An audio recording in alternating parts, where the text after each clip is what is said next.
The media party claims the threat of radical Islam is hyperbole, that the conservative government is just fear-mongering to appeal to voters. Well, they're wrong. We've shown you clips of radical imams preaching their extremism right here in Canada. Well, today we're launching a special series to call out these imams, and who better to inform us than Jonathan Halevi, terrorism expert and founder of the Canadian Centre for Intelligence and Analysis. He joins me now. Welcome back to the show, Jonathan. Great to see you as always. As our viewers know, you, besides speaking English and Hebrew, you speak Arabic and Farsi, the Persian language of Iran. You have gone online and found imams, Muslim leaders in Canadian mosques. I'm not talking about overseas, but here in Canada, preaching in support of the Islamic State, extremism, a caliphate, and even violent jihad. Am I right? In this case, the Imam from Edmonton is talking about the Islamic State, about the Caliphate, establishing the Caliphate. This is the main goal of Muslims. And he also talked about the Mujahideen. He see them as a role model. He called Allah in his application to support the Mujahideen. Any Mujahid, any jihad fighter who raises the flag of Islam, which means anybody who is involved in jihad, and it does not mean in a struggle in his soul, but an outward violent expression of that. Jihad, yes. Okay, well, let's put up a fact sheet about the imam we're talking about today. We're talking about an imam in Edmonton, the capital of Alberta. How do you pronounce his name? Shaban Sharif Mahdi or Mahdi? Shaban Sharif Mahdi.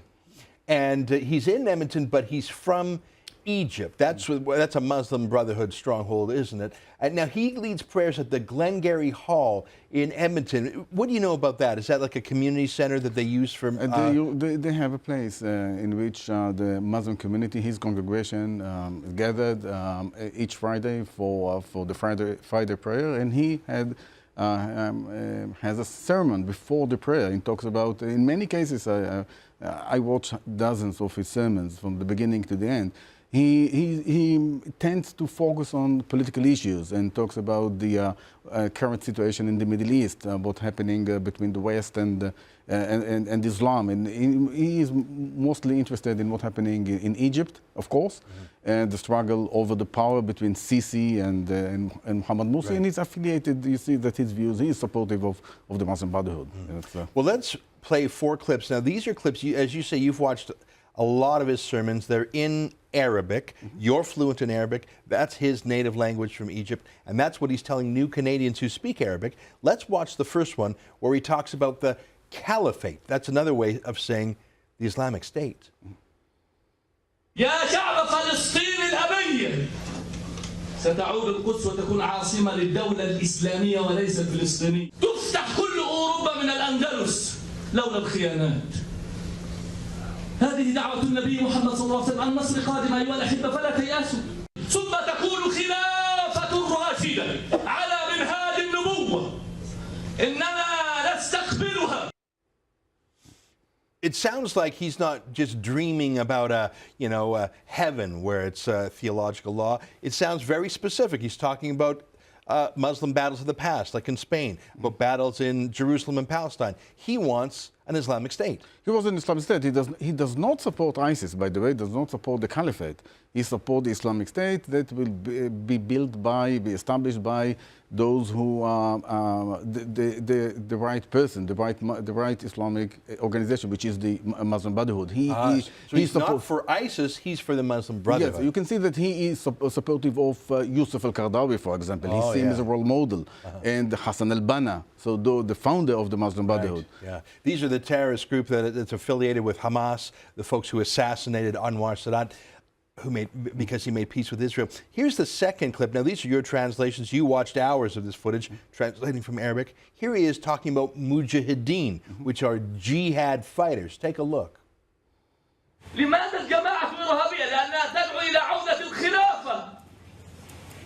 إذا أنا إخوان، أنا إرهابي، ومن أرادنا والإسلام والمسلمين بسوء فاجعل كيده في نحره وادخله بنفسه واجعل تدبيره تدميرا واهلكه كما أهلكت عادا وثمودا. اللهم انصر المجاهدين في كل مكان وفي كل شبر من أرضك يا رب العالمين.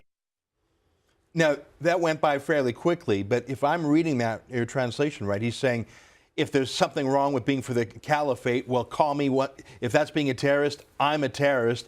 I support these mujahideen. Am I paraphrasing him accurately? He said that if the Muslim Brotherhood are designated as a movement by the Egyptian government as a terrorist organization, I am affiliated. I am also a member of the Muslim Brotherhood. You can call me terrorist, Wow. which means that this is legitimate goal to pursue if you are a true Muslim. Wow. And then he said that anyone who harm Muslims or Islam should be, he called Allah to destroy him totally, to annihilate him, Wow. like those people that, according to the Quran, were totally destroyed and killed by Allah because they didn't believe the prophets. We only have 2 more clips, but they're short. This is him calling about, he talks a lot about mujahideen, which is another way of saying jihadist warriors. Here's another clip of him doing so. This is from another sermon, I think. Take a look. اللهم انصر كل مجاهد يرفع راية الإسلام.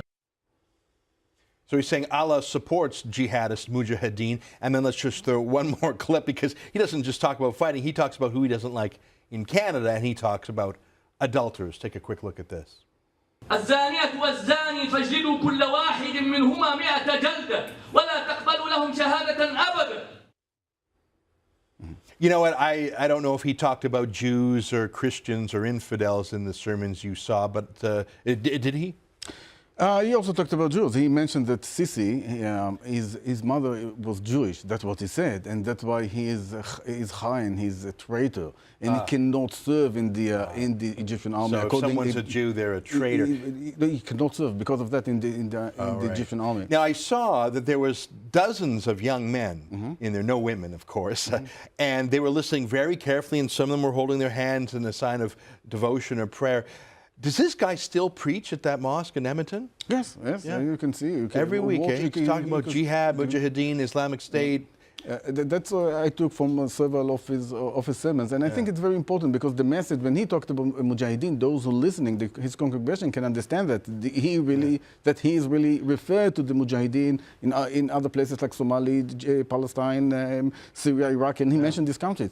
So I think this is very important. I found that in Edmonton, in my own research, found 7 or 8 Edmontonians who affiliate themselves with ISIS, sympathize with ISIS, and that is very, I think, ominous about what's happening here in Canada. Jonathan, thank you so much for doing this translation. This is the kind of investigative journalism you will find on no other Canadian TV channel. I think it's terrifying. Frankly, I don't think he should be allowed to stay in Canada. He should be sent back to Egypt, and his mosque should be investigated for ties to these groups he says he supports.